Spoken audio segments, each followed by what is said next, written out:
Cheaters don't win, they just get exposed.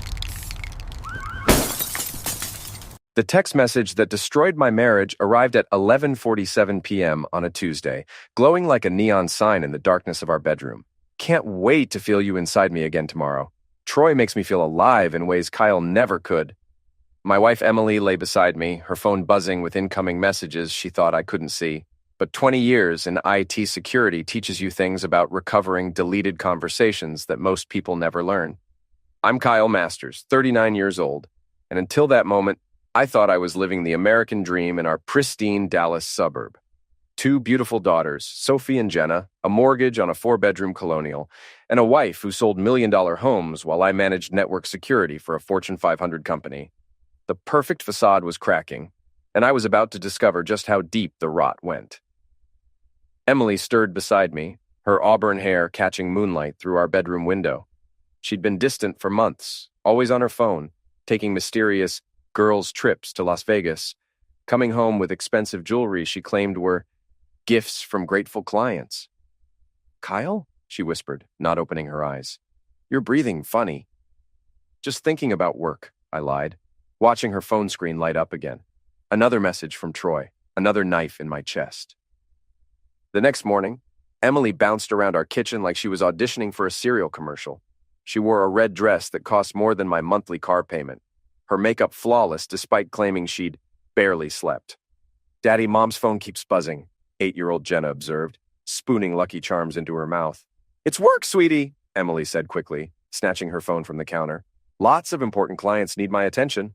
I watched her fingers dance across the screen, typing responses to messages I couldn't see but could imagine. My coffee tasted like ash. "I'll be late tonight," Emily announced, not meeting my eyes. "Big showing in Plano. Might not be home until after midnight." Sophie, our 10-year-old, looked up from her homework.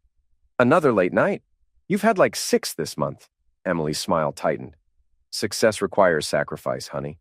Someday you'll understand."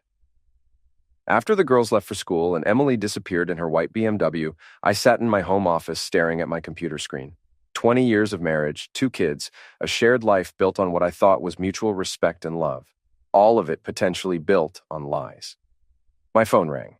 Derek Martinez, my best friend since college, and now a private investigator after leaving the police force. "You sound awful," Derek said without preamble. "What's wrong?" "I think Emily's having an affair." Silence stretched between us before Derek sighed. "What do you need me to do? Find out who Troy is and what's really happening on these Vegas trips." "I'll start today. Kyle, you sure you want to know?" I watched Emily's coffee mug sitting in the sink, lipstick stains on the rim like evidence of a crime. "I need to know everything." That afternoon, Emily's best friend Kim stopped by unexpectedly. Kim Henderson was the neighborhood gossip queen, a woman who collected secrets like baseball cards and traded them like currency. "Is Emily around?" Kim asked, her eyes bright with barely contained excitement. "Still at work. Can I help you with something?" Kim's smile faltered. "Oh, I just wanted to tell her about my conversation with Troy yesterday. He's such a charmer, isn't he?" My blood turned to ice water. "Troy? Emily's Vegas friend? The entrepreneur with the gorgeous Porsche? She's mentioned him, right?" I forced my expression to remain neutral. "Of course. What did you 2 discuss?" "He was asking about Emily's schedule when she'd be free for their next adventure. Very romantic, if you ask me. Though I suppose I shouldn't be telling you this." Kim's eyes gleamed with malicious delight. She knew exactly what she was doing. "No, it's fine," I managed. "Emily tells me everything." After Kim left, I called Derek again. "Troy Baxter," Derek said without preamble. 41 years old, drives a red Porsche Emergency, lives in a luxury apartment in downtown Dallas. Officially, he runs a digital marketing company. Unofficially, he's running romance scams on lonely women and laundering money through cryptocurrency. "And Emily?" "Kyle, you're not going to like this." "Tell me." "She's not just sleeping with him. They've been recording videos together and selling them on adult websites. Emily's gambling problem is worse than you think. She owes serious money to some very dangerous people in Vegas." The phone slipped from my hand, clattering onto my desk. Everything I thought I knew about my life was disintegrating in real time. That evening, Emily came home at 1:30 a.m., reeking of expensive cologne that wasn't mine. She slipped into bed thinking I was asleep, but I lay there staring at the ceiling until dawn, planning my next move. The confrontation came 3 days later, on a Saturday morning while the girls were at soccer practice. "We need to talk," I said, setting a manila folder on our kitchen table. Emily looked up from her phone, irritation flashing across her face. "Can it wait? I'm coordinating a showing." "No, it can't wait." Something in my tone made her look at me properly for the first time in months. I opened the folder and spread Derek's photographs across the table like a poker hand. Emily entering Troy's apartment building. Emily and Troy at a Vegas casino. Emily kissing Troy in the parking lot of an expensive restaurant. The color drained from Emily's face. "Kyle, I can explain. Can you explain the gambling debts, the videos you've been making with him, the money you've been stealing from our daughter's college funds?" Emily's mouth opened and closed like a fish drowning in air. "I know about the OnlyFans account, Emily. I know about the blackmail scheme Troy's running. I know you're pregnant, and I know it's not mine." That last part was a calculated guess based on the timeline Derek had constructed, but Emily's expression confirmed it. She collapsed into a chair, tears streaming down her face. "Kyle, please, I can explain everything." "Then explain." Emily's confession took 2 hours and destroyed whatever remained of my faith in human nature. She'd met Troy 18 months ago during a real estate conference in Vegas. What started as a one-night stand evolved into something darker when Troy discovered Emily's gambling problem and offered to help her win back her losses. "He said he had a system," Emily sobbed, mascara creating black rivers down her cheeks. "He said we could make money together that no one would ever know." "By filming yourself having closeness with him and selling it online?" "It was just supposed to be a few videos, just until I could pay back what I owed. But the gambling got worse and the debts kept growing, and Troy said we needed to expand our business." "Our business? You mean your escort operation?" Emily flinched. "It wasn't like that. Troy said we were providing a service, helping lonely people feel connected. By scamming them out of their life savings?" "I didn't know about that part until later. By then I was in too deep." I studied my wife's face, searching for any trace of the woman I'd married. "How deep?" $200,000. The number hit me like a physical blow. "Jesus Christ, Emily, our house isn't worth much more than that." "They're going to end me if I don't pay, Kyle. These aren't normal creditors. Troy knows people who make problems disappear. And the pregnancy." Emily's tears stopped abruptly. "That's complicated. Uncomplicated. It's not Troy's. I figured that out already. Whose is it? A security guard at the Bellagio, Marcus something. I was drunk, and Troy was angry about a bad night at the tables, and this guy was nice to me. So you slept with him. It was one time, one stupid, meaningless time." I stood up, my chair scraping against the kitchen floor. "Get out! Kyle, please. Get out of my house. Now! You can't throw me out. This is my home, too. Actually, I can." I pulled another document from the folder. Adultery clause in our prenup, remember? The one your lawyer insisted was just a formality? Turns out it's very enforceable in Texas. Emily's face went white. "You can't do this to me. I have nowhere to go." "Call Troy. I'm sure he'll take care of you." "Troy won't answer my calls. He disappeared 3 days ago when Derek started asking questions around his building." I felt a cold smile spread across my face. "Then you should have thought of that before you decided to destroy our family." Emily left that afternoon with 2 suitcases and a broken spirit. The girls took it better than I expected, probably because Emily had been absent from their lives for months anyway. "Is Mommy coming back?" Jenna asked that night as I tucked her into bed. "I don't know, sweetheart. Would you want her to?" Jenna considered this with the brutal honesty of childhood. "Only if she stops being mean and starts acting like a mommy again." "What do you mean, mean?" "She yells at us when her phone rings, and she's always sad, even when she's pretending to be happy. Sad people make other people sad." Out of the mouths of babes. Derek called the next morning with an update. "Troy's in the wind, but I found something interesting. Emily's therapist, Dr. Rebecca Heller, has been feeding information about her patients to Troy. Apparently, he's been running romance scams on multiple women, using details from their therapy sessions to manipulate them. That's illegal, right? Extremely. I've got enough evidence to put both of them away for years. The question is, what do you want to do about Emily?" I thought about my daughters, about the life we'd built, about the woman I'd loved who had apparently never existed. "I want her to face consequences for what she's done, but I want to be the one who delivers them." Kyle, don't do anything stupid. I'm not going to hurt her, Derek. I'm going to do something much worse. What's that? I'm going to tell everyone the truth.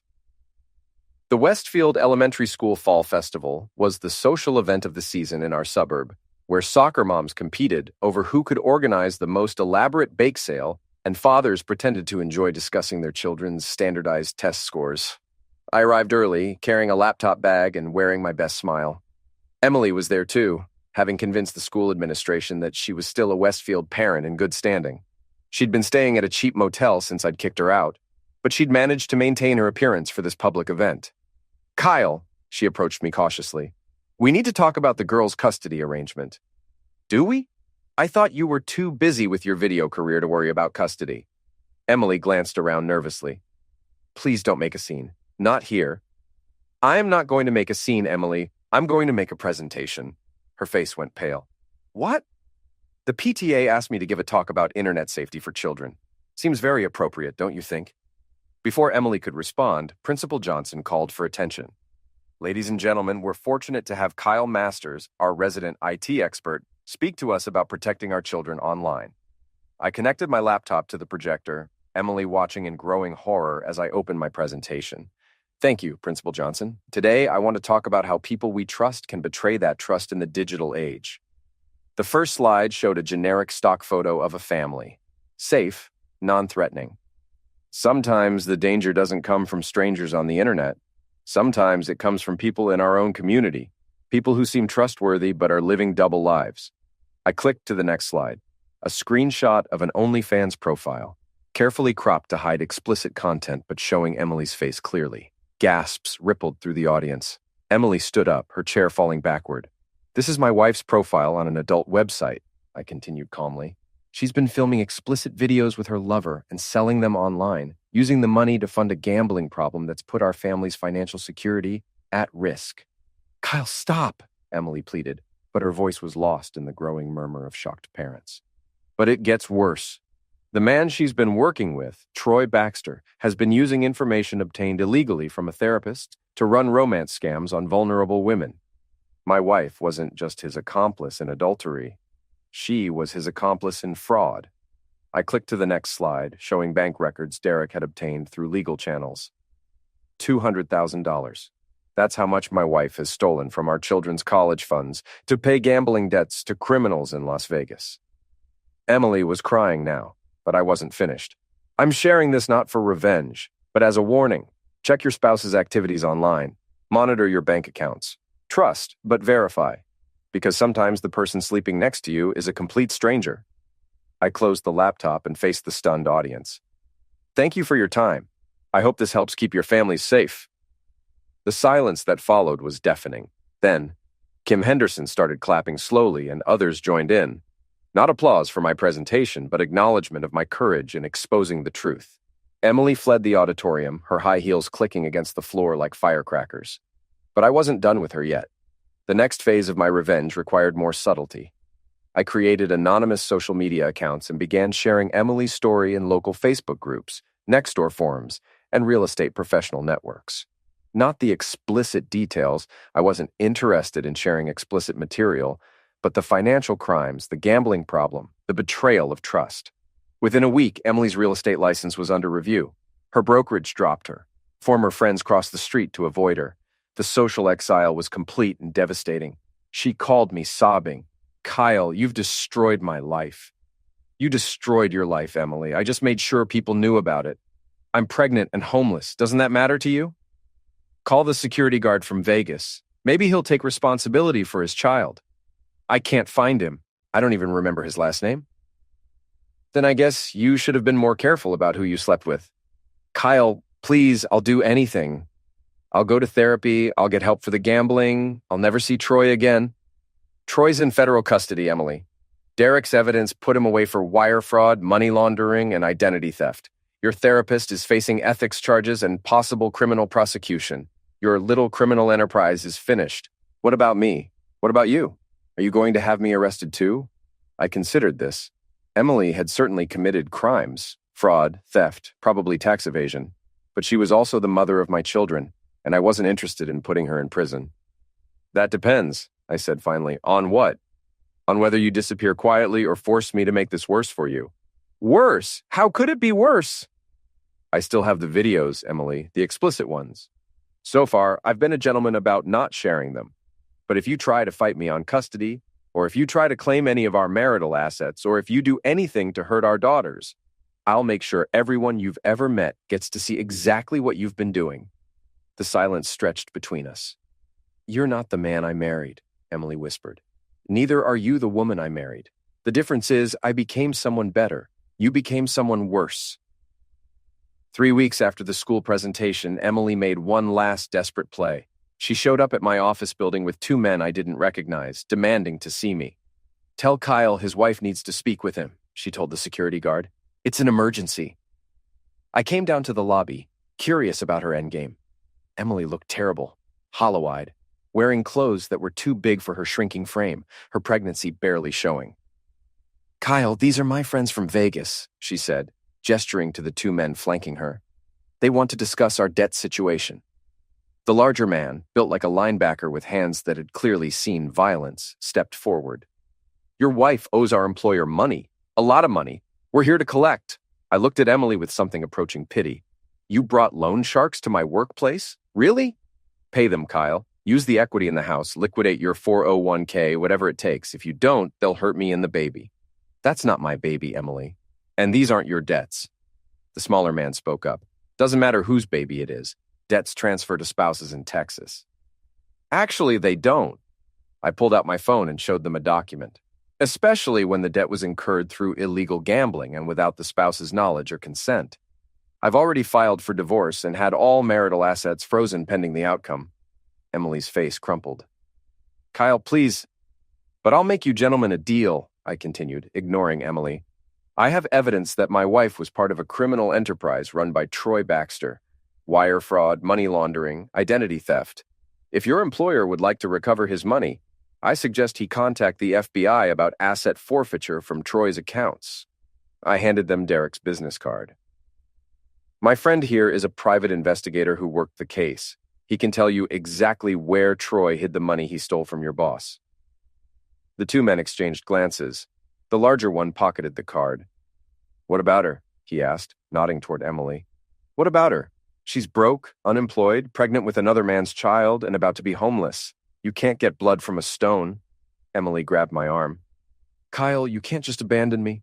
I looked down at her hand on my sleeve, then back at her face. Watch me. The men left without another word. Emily collapsed onto a lobby chair, sobbing. This isn't over, she said between tears. I'll find a way to make you pay for this. No, Emily, it is over. And you already have paid for it. That was the last time I saw my wife. 6 months later, I received divorce papers in the mail. Emily had signed everything without contest, accepting no alimony, no property settlement, and no custody rights.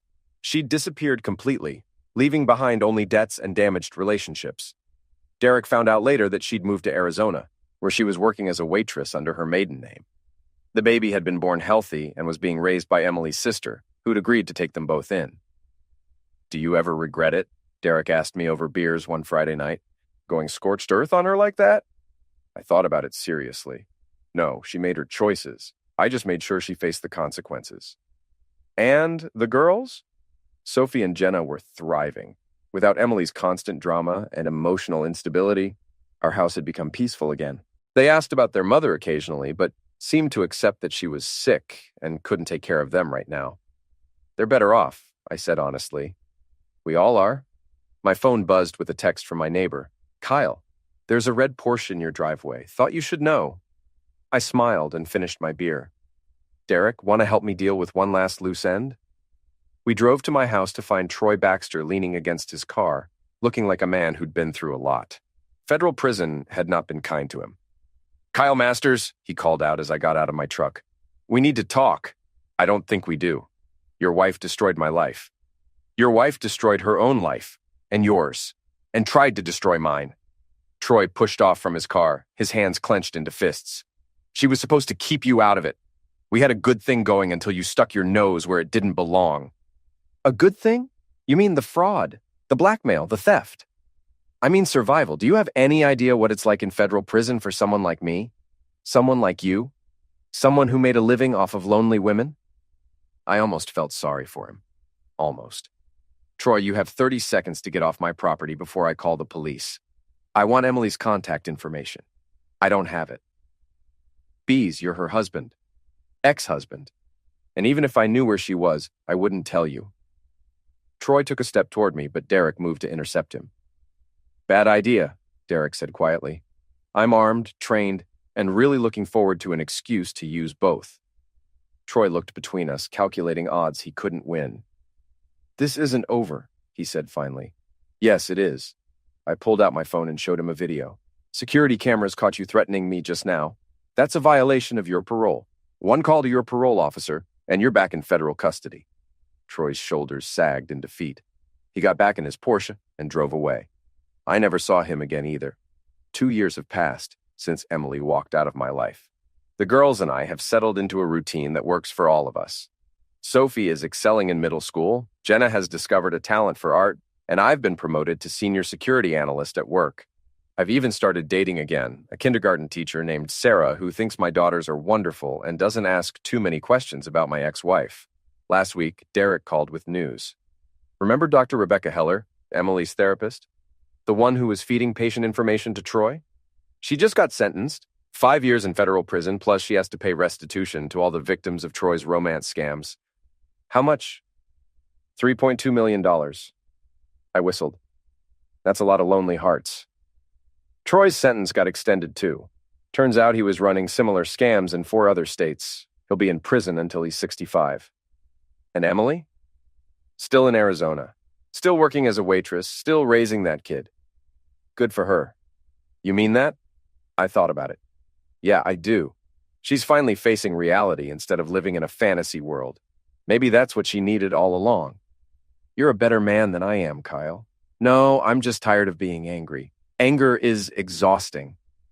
That night, as I tucked the girls into bed, Jenna asked me a question that caught me off guard. Daddy, do you think Mommy will ever come back? I don't know, sweetheart. Would you want her to? Only if she's different. Only if she's not sick anymore. What if she's never not sick?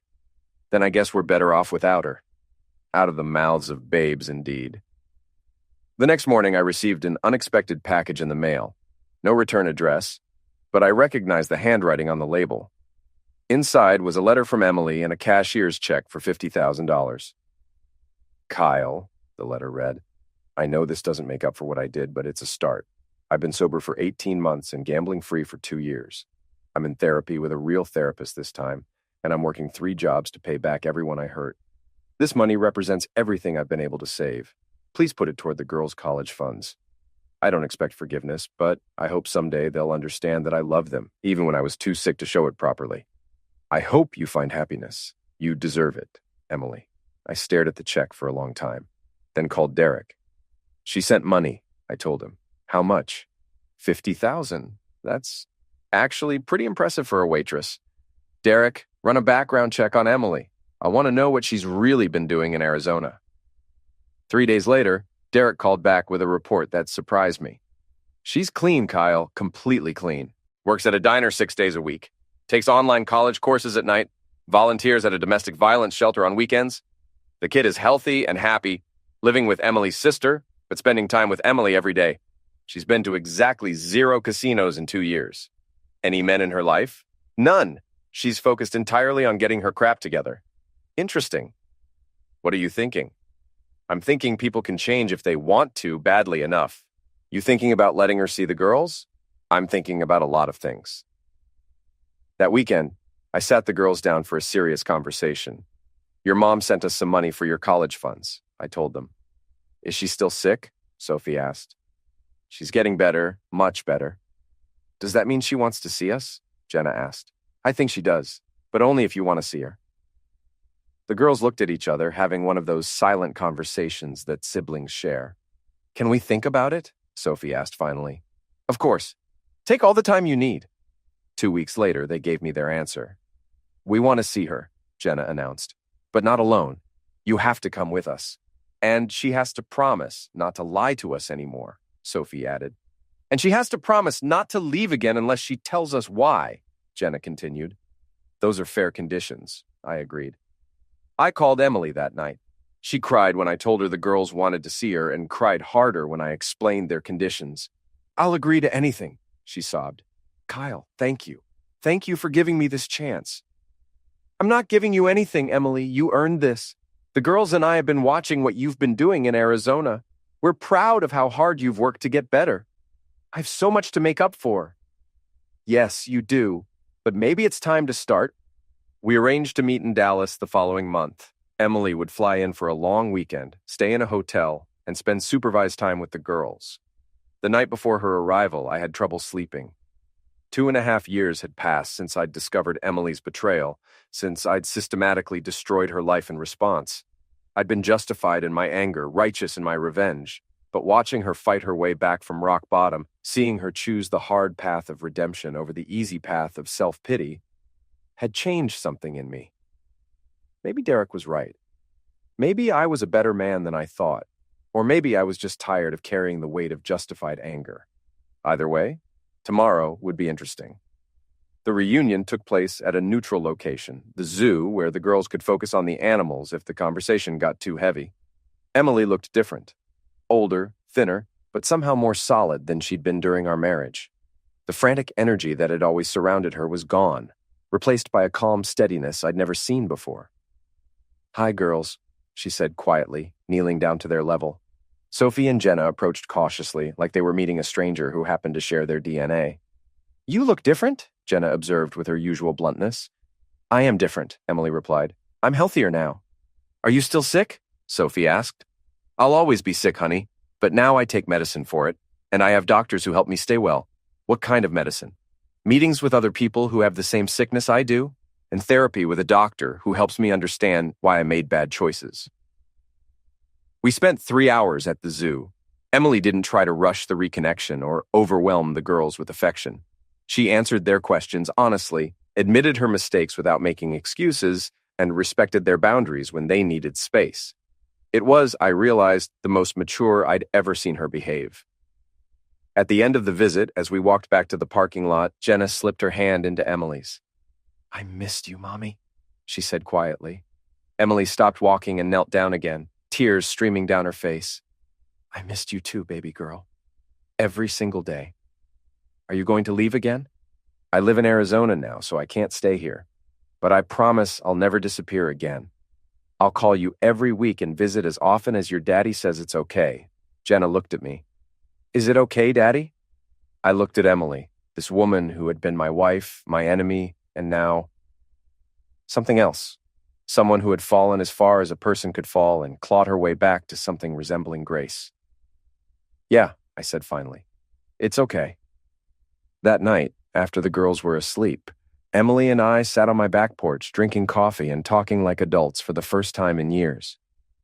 "I don't expect you to forgive me," she said quietly. "What I did was unforgivable." "People keep telling me I'm a better man than they are," I replied. "Maybe it's time I started acting like it." "Kyle, I'm not saying I forgive you, Emily. I'm not saying we can be friends or that I trust you completely, but I'm saying I can see that you've changed, and I respect the work you've put into changing. That's more than I deserve." "Maybe, but it's what our daughters deserve. They deserve a mother who's present and honest and healthy. If you can be that person, then we can figure out how to make this work." Emily wiped tears from her eyes. "I won't let you down again. Don't make promises you might not be able to keep. Just keep doing what you're doing, one day at a time. One day at a time," she repeated.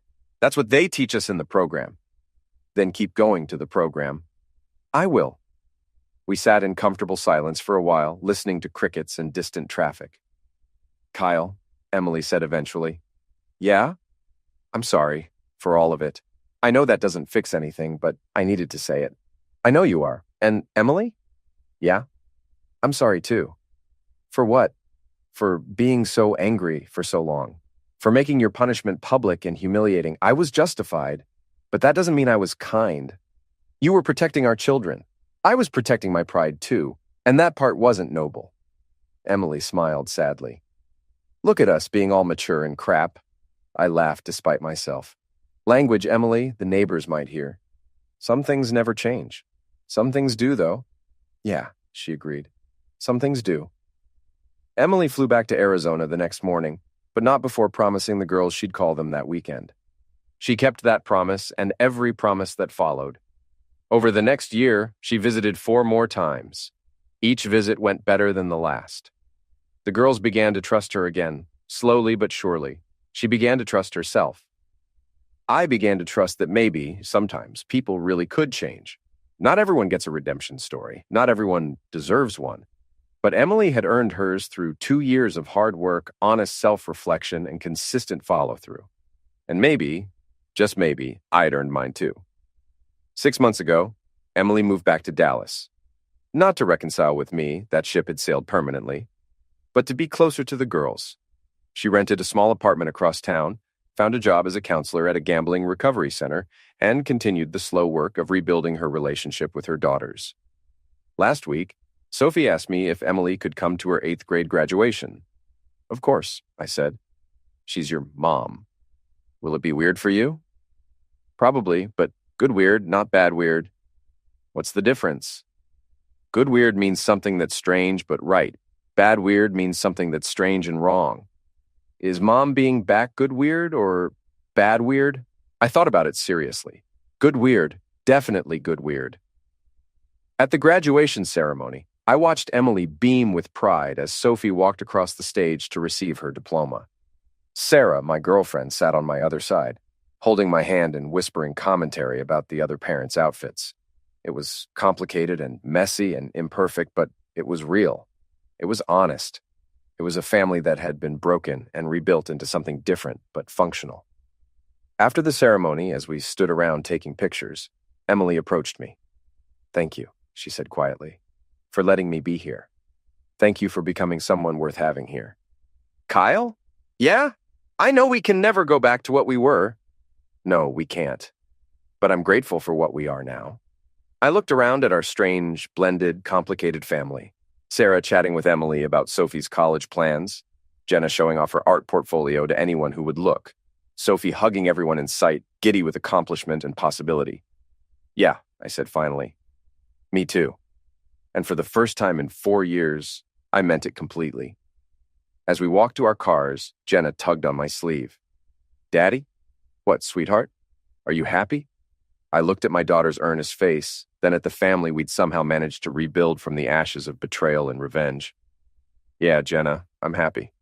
"Good," she said, satisfied. "Everyone should be happy," out of the mouths of babes.